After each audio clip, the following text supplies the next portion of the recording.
おはようございます。ジンギター工房の神谷です。いつもご視聴ありがとうございます。修理どうでしょうナンバー73のパート2です。引き続きお楽しみください。どうぞ。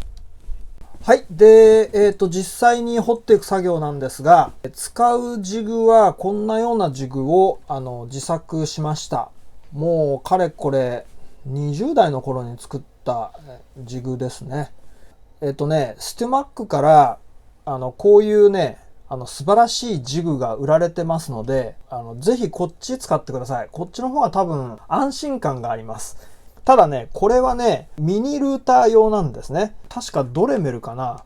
このドレメル専用のジグなので、このドレメルも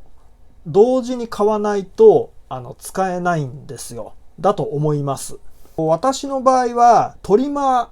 ーで掘ってます。これ日立のトリマーです。なぜこれになったかっていうと、ドレメルのパワーだと、これがどのぐらいのパワーなのか知りませんけれど、私が用意している、昔買ったドレメルっていうのは、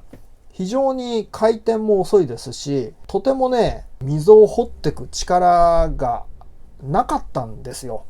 なので、どうしようかなって言って、じゃあもう、トリマー用のジグを自分で自作してしまえということで、このジグを作りました。こんなんじゃお前ダメだよって言われるかもしれませんけれど、この4つのね、この部分を支点にして高さを整えてるんですよ。ボディに傷がついてしまわないように、一番下の部分っていうのは、塗布して固まるとゴムになるっていう、そういうものをつけてます。ボディに当たっても傷がつかないようにちゃんと処置をしています。ただね、これじゃあその当たる面積が少なすぎて跡がつかないっていう、そういうツッコミあると思うんですね。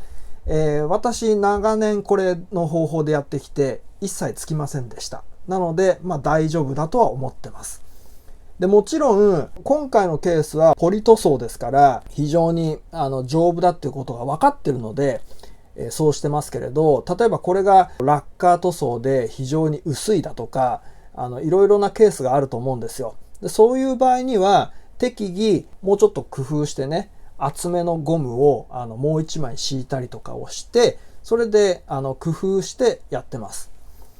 で固定の方法に関してはこれまた非常に原始的で素人並みですけれど、マスキングテープでこのように固定をしています。マジかってプロとしてこれいいのっていうふうに絶対ね言われると思いますよ。長年これでやってきて問題がなかったんです。なので今も続けております。嘘だろと思うかもしれないんですけれど、実際こう穴掘るじゃないですか。全然ブレないんですよ、これでも。こいつ嘘ついてんなって思う人いるかもしれませんけれどね。はい、ということで、実際にじゃあ掘っていきましょう。で、使うビットはですね、これは確か何ミリだったかな。確か 2.7 ミリぐらいだったと思うんですよ。このビットもね、いろんなところからネットで探すとね、出てきます。3ミリのビット、2.5 ミリのビットっていう風に、幅のビットっていう風に書いてはあるんですけれど、多少ね、太く掘れたりするんですよ。ビットに記載されてる寸法を信じずに、端材とかで実際に掘ったらどのぐらいの幅で掘れるんだろうかっていうのをちゃんと事前にもう各ビットごとに試してます。で、このビットを使えば何ミリの幅の溝に掘れるんだっていうのをドリルのねビットの部分に書き込んでます。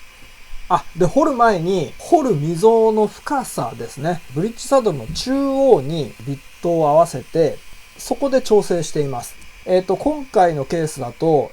もうすでにブリッジの厚みっていうのはもともと10ミリあったものが、4ミリ削られて6ミリになってますので、どのぐらいだったかな、4ミリぐらい掘ったのかな。あんまりね深く掘りすぎてしまうと、例えばこれ5ミリ掘ったら残りがあと1ミリしかないので、だいたい2ミリ弱ぐらいは残したいと思ってるので、だいたい4ミリちょいぐらいまで掘りました。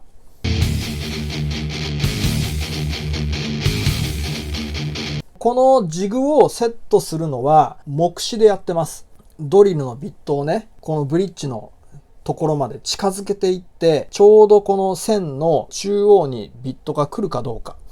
を確かめて、でさらにその左右のね、掘る幅ですね。ここで止まるようにっていう感じで、これも両面テープで固定してます。あとはその傾きですね。ブリッジをこう側面から見たときに、ちゃんとそのブリッジに対して垂直に掘れるかどうか。そこもちゃんと確かめて、それで掘ります。ものによっては、このブリッジの、溝が傾斜させてることがあるんですね。ブリッジピン側寄りに少し傾斜してブリッジの溝を掘ってるっていうことがあるんですよ。個人制作家のアコースティックギターとかは割とそういう風にしてることが多いですけれど、量産のギター、アコースティックギターのメーカーでもやってるところはいくつかありますね。なのでその場合はこのジグ自体を傾斜さすとか、いろいろ工夫して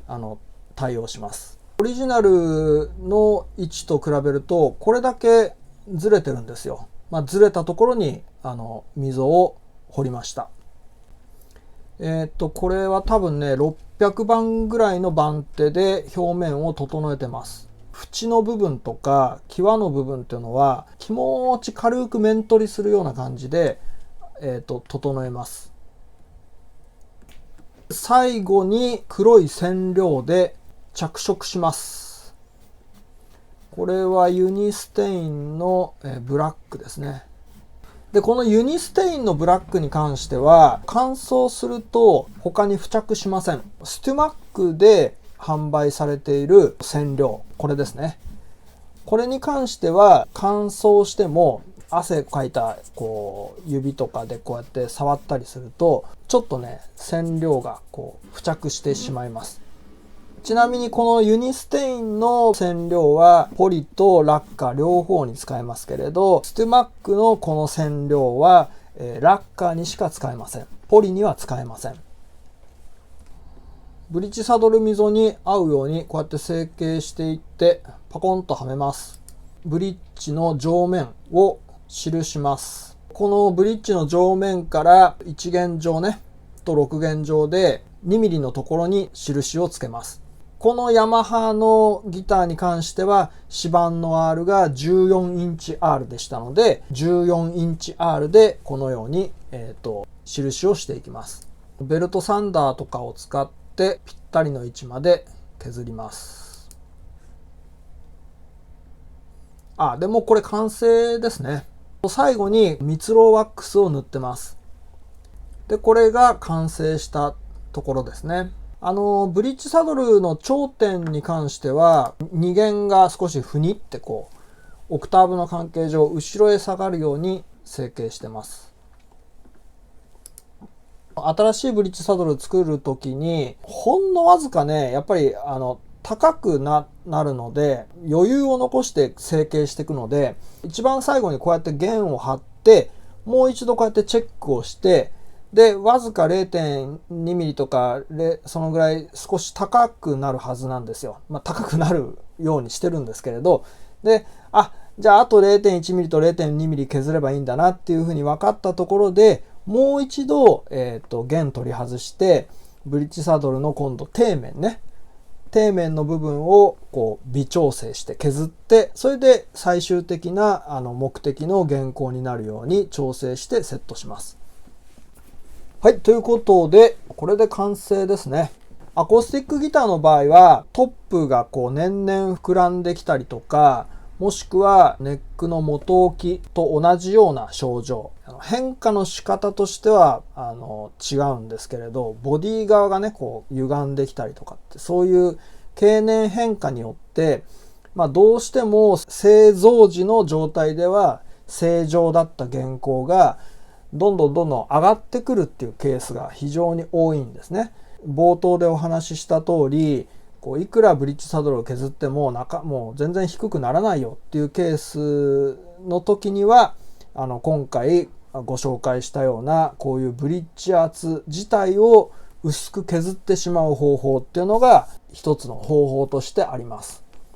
以前の動画でも話しましたけれど、いや、もうこういう風になったんだから、じゃあもうこのギターはネックリセット時期だと判断して、ネックリセットすればいいんじゃないかっていう風に、おっしゃる方も考える方もいらっしゃるとは思います。ただ、ネックリセットっていうのは、非常に手間と高額な修理費用がかかるので、そうそうね、ホイホイやってらんないんですよ。限界だね。じゃあネックリセットしましょうかみたいな、そういう気軽な話ではないんですね。で、もちろんこのブリッジの厚みを薄く削ることによってサウンドにも変化はあります。それは当然です。私の経験した中では、このブリッジの質量が減れば、少なくなれば、サウンド的には多少薄っぺらいね、悪く言えばペラペラしたような音になってくっていうのが経験上分かってます。もちろんそういったデメリットをお話をした上で、ご説明をした上で、こういう処置を取るか取らないか、最終的にはお客様の判断で、依頼を受けてます。気にする人はこういうふうな処置の仕方を嫌だと思って気にする人は当然いると思いますので、そういう人に関してはじゃあネックリセットしてください、うん十万かかりますよっていうんでいいと思います。